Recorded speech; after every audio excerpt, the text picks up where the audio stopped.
The past decade, Nigeria's State House has increasingly appeared less like the seat of a vibrant executive government and more like a corridor to foreign hospitals.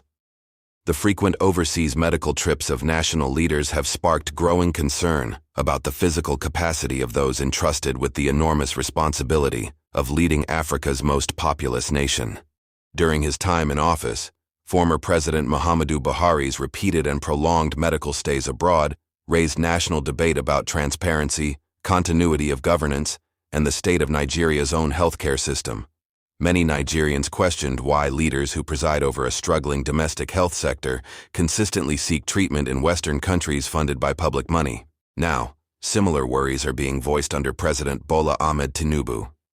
Public scrutiny over leaders' health is not driven by disrespect, but by the understanding that the role of a president is physically and mentally demanding. When visible signs of strain begin to show, citizens naturally ask whether the burden of office is becoming too heavy. The deeper issue is not simply age or illness.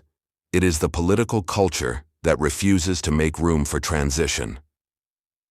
Across parts of Africa, leadership often becomes a lifelong project rather than a season of service.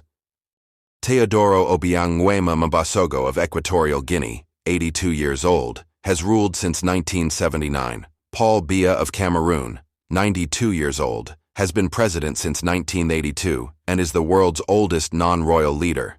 Yoweri Museveni of Uganda, about 80 years old, has led the country since 1986. Denis Sassou Nguesso of the Republic of Congo, about 81 years old, has been in power since 1997, after earlier rule from 1979 to 1992. Isaias Afwerki of Eritrea, 79 years old, has been president since 1993. Surrounding every aging leader is a network of loyalists, aides, and political beneficiaries whose own survival depends on keeping that leader in power. In such systems, stepping aside is seen as weakness, while clinging to office is framed as stability.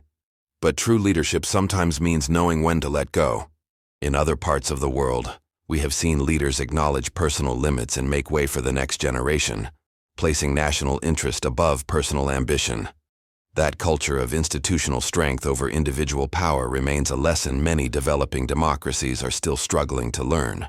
Nigeria cannot afford governance that operates on autopilot, while key decisions are delayed by medical absences. Nor can it continue to send the message that its own hospitals are unfit for those who run the country. Leadership should inspire confidence, energy, and readiness, not anxiety about continuity. Ultimately, the responsibility does not rest on leaders alone, but also on those who enable them, political allies, advisors, and power brokers who benefit from the status quo.